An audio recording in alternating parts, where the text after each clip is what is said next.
Chapitre 32. La Terre et la Lune.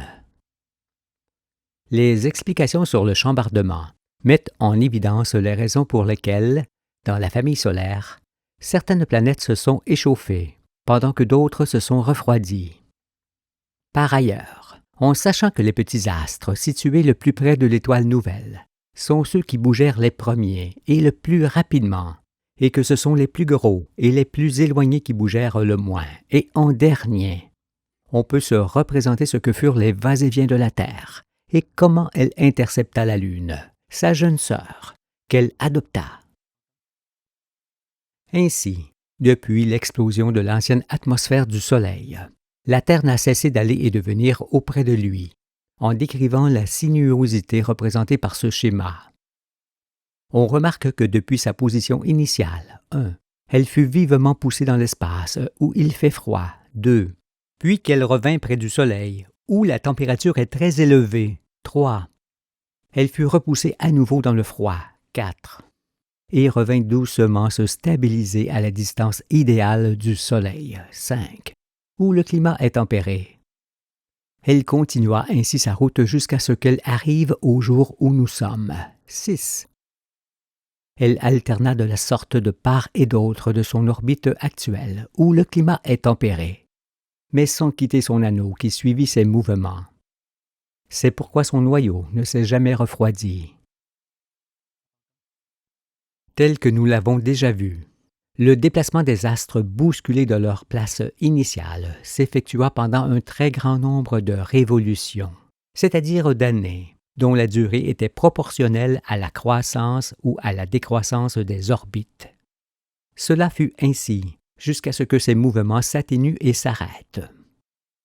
La Terre a cessé d'aller et de venir de la sorte depuis peu de temps, tandis que d'autres astres l'ont fait depuis plus longtemps.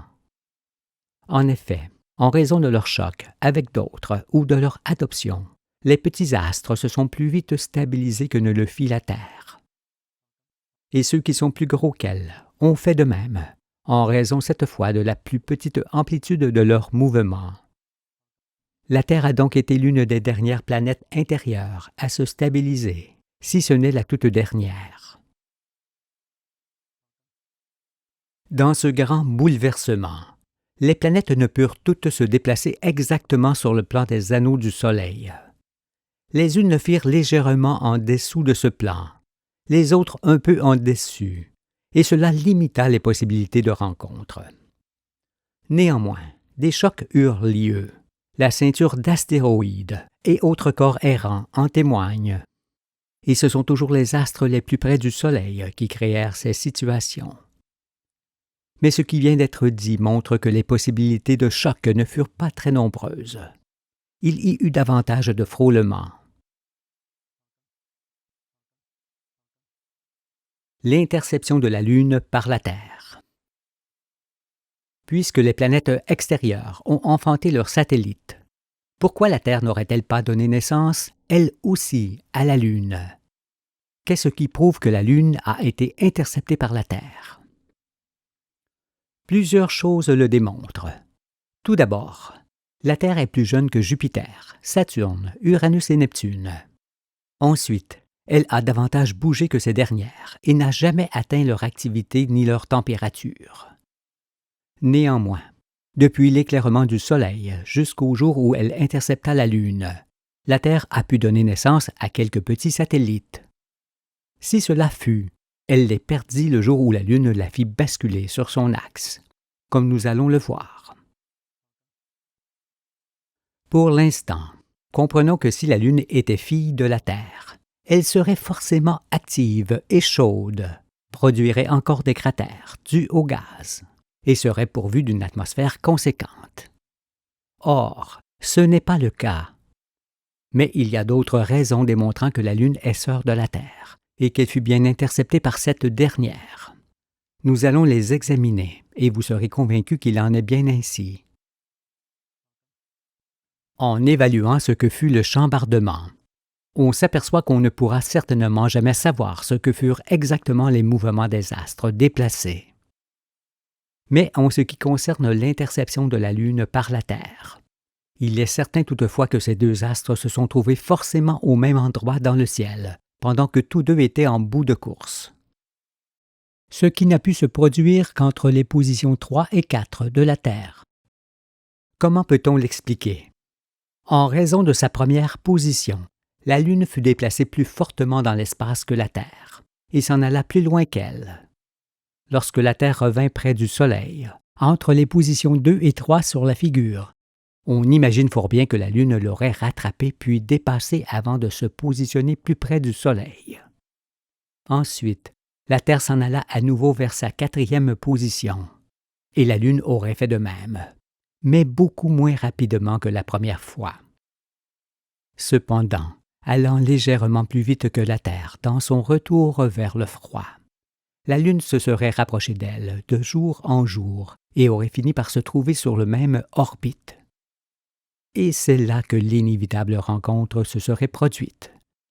Car il est manifeste que la Lune a touché la Terre et que, ralentie dans sa course, elle fut interceptée par la magnétosphère terrestre. Les conséquences de l'interception de la Lune. Nous mettrons bientôt en évidence que, contrairement à ce qui se dit, le noyau terrestre est fort proche de nos pieds, qu'il se trouve à environ 30 km tout au plus du niveau de la mer. Et le noyau de la Lune est bien plus près encore de la surface du sol lunaire. Cela signifie que le choc de ces deux astres s'est effectué fer contre fer. C'est pourquoi les dommages ne pouvaient être très grands, dans la mesure où cette rencontre eut lieu pendant qu'elles allaient toutes deux dans la même direction, en étant déjà beaucoup ralenties dans leur mouvement de va-et-vient qui les rapprochait ou les éloignait du Soleil. Mais, en ne pouvant être exactement sur la même trajectoire, la Lune heurta la Terre tangentiellement, ce qui suffit toutefois pour renverser cette dernière. C'est-à-dire que le pôle Nord se retrouva au pôle Sud et revint peut-être à sa position initiale, car cela a pu se produire plusieurs fois.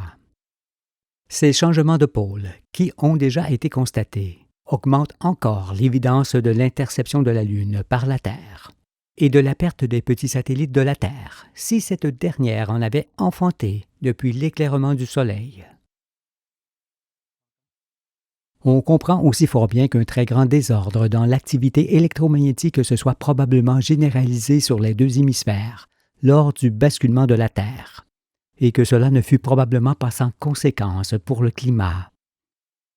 Mais on voit également que, par le contact, l'écrasement de la croûte des deux astres a projeté dans l'espace du magma, des pierres et des roches, ainsi que du fer en fusion et une grande quantité de poussière de fer et de terre.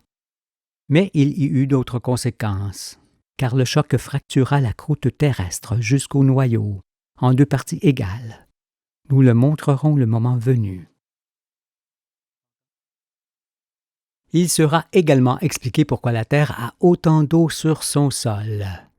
Pour l'instant, comprenons que par son approche et par son contact avec notre planète, la Lune a engendré de forts tremblements de terre, ainsi que de vastes tempêtes et de gigantesques rats de marée qui balayèrent tout à leur passage. Et cela se produisit tout autour du globe pendant des journées et des semaines interminables. Par ailleurs, l'arrivée de la Lune dans les champs magnétiques terrestres modifia immédiatement l'atmosphère et progressivement la pesanteur. L'atmosphère, parce qu'à son contact, la puissante magnétosphère terrestre absorba toute l'atmosphère irrespirable de la Lune. Et la pesanteur, parce que la sollicitation de la Lune, en orbite désormais, changea légèrement la pression magnétosphérique terrestre. Bien qu'on ne puisse se représenter immédiatement toutes les conséquences de l'interception de la Lune, on peut cependant imaginer ce que devait être l'affolement des animaux, et notamment des reptiles, des dinosaures, qui régnaient sur la Terre, en voyant cet astre arriver sur eux. Projetez-vous en ce temps-là, vers la fin de l'ère secondaire, entre les positions 3 et 4, et essayez d'imaginer ce spectacle du rapprochement de la Lune, qui arrive en grossissant à vue d'œil, et en assombrissant de plus en plus le ciel par sa proximité. C'est le comble de l'effroi, car il ne peut exister plus grande frayeur. Si le jour du choc, il restait encore des reptiles vivants, ceux-ci déjà malmenés par les effroyables tempêtes et les rats de marée, furent sans doute projetés dans les airs. Alors, avec le basculement de la Terre, les éruptions volcaniques tout au long de la faille qui sépara le manteau terrestre en deux parties, l'air devenu irrespirable, les énormes rats de marée et les gigantesques tremblements de terre. Il ne faut plus s'interroger sur ce qui fit disparaître soudainement ces animaux de la fin du secondaire. Lors des explications de la formation du manteau des satellites, nous avons vu que les savants confondaient volontiers l'activité avec la densité des astres. La Lune, ayant une activité électromagnétique fort réduite par ses rapides et amples déplacements, apparaît donc à ces hommes comme étant de petite densité. Il en conclut évidemment qu'elle n'a pas de noyau de ferro-nickel comme la Terre, c'est-à-dire pas de noyau du tout. Il faut donc ôter cet énorme mensonge de plus de la voie. Comprenons que si la Lune n'avait pas un noyau analogue à celui de la Terre, elle ne serait pas un astre, un aimant, à part entière, mais un morceau d'astre arraché à un autre. Dans ce cas, il est évident qu'elle serait informe et beaucoup plus petite qu'elle ne l'est. Elle n'aurait pas autant de cratères faits par les éruptions de gaz provenant de l'activité de son noyau, qui était intense autrefois, comme l'est celle de Io aujourd'hui. Sur la Lune, les traces du contact sont vraisemblablement parmi les dépressions que nous voyons sur la face qu'elle nous montre. Sur Terre, le contact eut lieu manifestement dans l'océan Pacifique, où une portion de terre émergée a disparu. Par la suite, nous comprenons qu'il est anormal qu'aujourd'hui, il n'y ait point de continent dans cette partie du monde. Il y en avait donc un. Plusieurs choses en témoignent, notamment cette gigantesque ligne de fracture qui entoure la Terre d'un pôle à l'autre. Cette fracture de la croûte terrestre est une faille qui s'est produite par le choc avec la Lune. Une faille qui aveugle le monde et que le monde ne voit pas. Pour l'heure, sachons que la Lune est sœur de la Terre et qu'elle a un noyau de ferro-nickel comme tous les astres. Elle fut interceptée par notre planète en occasionnant de grands changements terrestres et la disparition de la quasi-totalité des êtres vivants à l'air libre. De ce fait, il y eut les êtres apparus avant la venue de la Lune et les êtres apparus après son arrivée. Nous reviendrons sur l'aspect de la Lune lors des explications des airs et de la formation continentale. Formation qui, je le dis ici, n'a rien à voir avec les inepties des scientifiques. Mais pour quelle raison la Lune nous présente-t-elle toujours la même face? Lorsque nous avons étudié la croissance des satellites, nous nous sommes aperçus que ceux-ci ne tournent que rarement sur leur axe tant qu'ils sont petits et pas parfaitement ronds. Mais ce léger déséquilibre de forme du noyau s'efface lorsque, devenus plus grands, ils tournent enfin sur eux-mêmes. L'activité de la Lune, qui était autrefois comparable à celle de Io aujourd'hui, fut interrompue et ne lui a pas permis de changer de taille, changement qui aurait fait disparaître ce déséquilibre. La Lune se comporte donc avec la Terre comme elle se comportait avec le Soleil encore planète. D'autres diront certainement que c'est à cause des chocs qui déplacèrent partiellement sa croûte d'un côté et marquèrent son noyau de fer, que la Lune nous présente la même face. Cela peut en effet y participer, mais il est plus probable que la raison se trouve dans ce qui vient d'être dit et qui concerne quasiment tous les satellites. Il est manifeste toutefois que si la Terre avait donné naissance à des satellites avant qu'elle n'intercepte la Lune, cette dernière les aurait chassés à son arrivée par le renversement des pôles, qu'elle provoqua. Ce qui est parfait, sinon la Terre aurait pu augmenter sa température et devenir semblable à Jupiter. Mais, en lui prenant beaucoup de force, la Lune l'empêche désormais d'enfanter. Notre planète ne changera donc pas sa température et accompagnera le Soleil en gardant son visage actuel.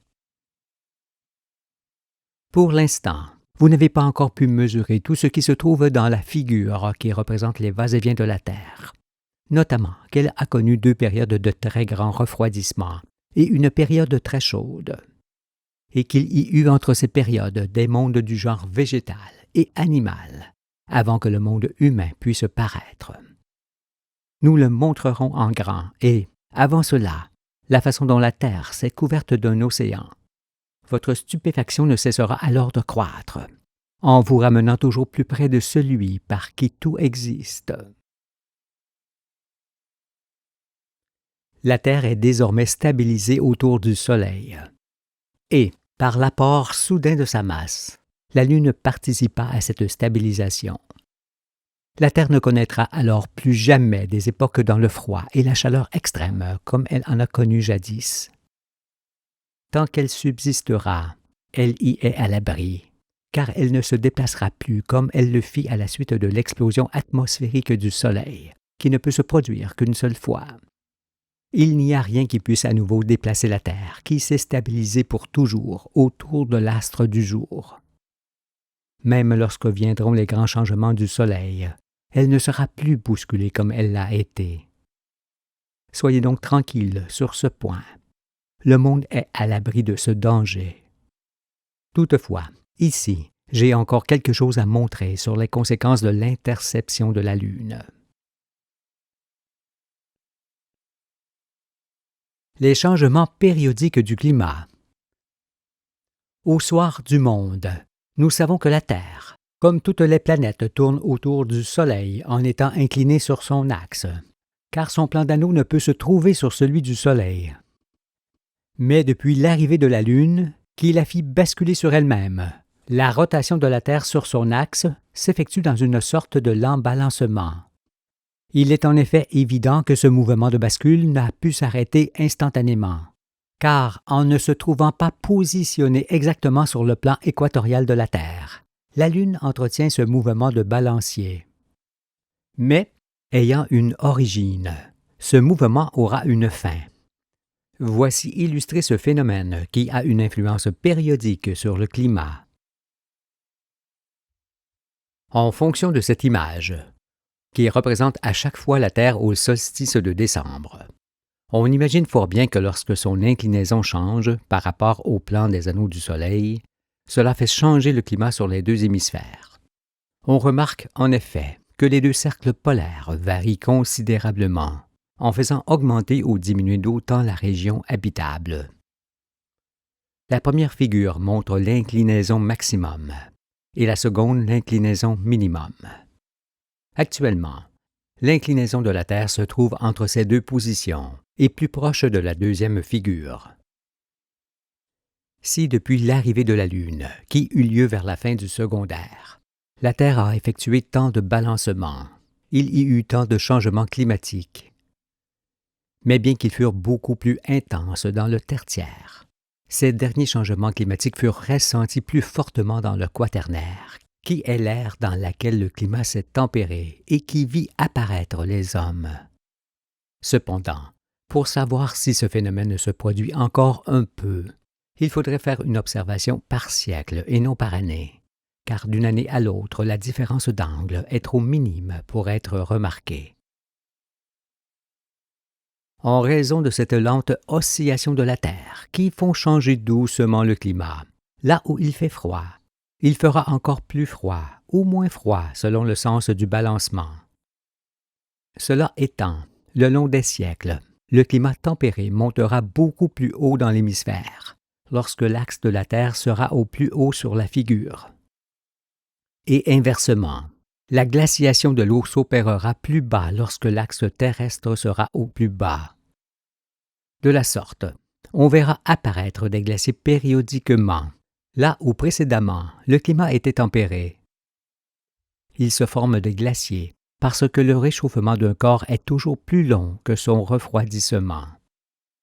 En effet, la température estivale ne peut suffire à faire fondre autant de glace, qu'ils s'en forment durant l'hiver à très basse température. Il est évident que ce phénomène a engendré des migrations et a changé la végétation qui suivit le mouvement. Mais tout cela était davantage marqué dans l'ère tertiaire que dans l'ère quaternaire, où ce balancement de la Terre était déjà beaucoup moins prononcé.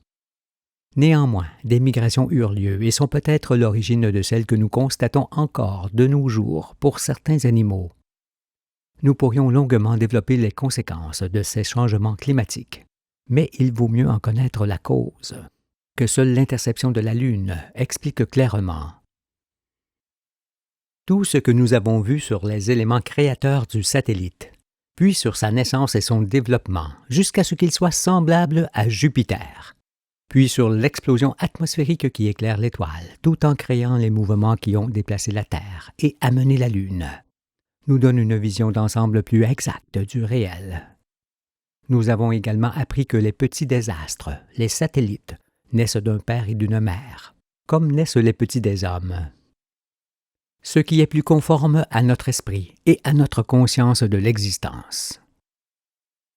Devant toutes ces évidences, n'oublions point que ce qui est révélé était entièrement inconnu du monde, car nul ne savait que les planètes faisaient briller les étoiles, et que les astres et les êtres naissaient d'un même principe. Or, puisque personne ne peut nier que ce qui naît petit, se développe et engendre est vivant, nul ne peut nier que les astres sont vivants, parce que, tout comme les végétaux, les animaux et les hommes, ils naissent petits de parents, se développent et engendrent à leur tour. Les astres ont donc leur vie propre, et il en est de même pour la galaxie entière et toutes celles sans nombre de l'univers. Il apparaît alors qu'il n'y a point de sorte de vie, mais l'unique vie de l'univers permettant à chacun d'avoir la sienne, et qui est celle de Dieu.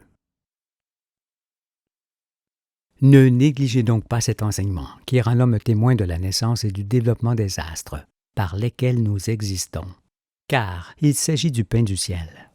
Et ne vous éloignez pas de la simplicité de ce qui est enseigné, vous les saints, pendant que je vous fais monter dans le ciel et redescendre sur moi pour que vous puissiez voir exactement ce qu'il en est, car c'est cela l'échelle de Jacob dont on a parlé, ainsi que la signification de cette parole de Jésus que j'ai déjà citée.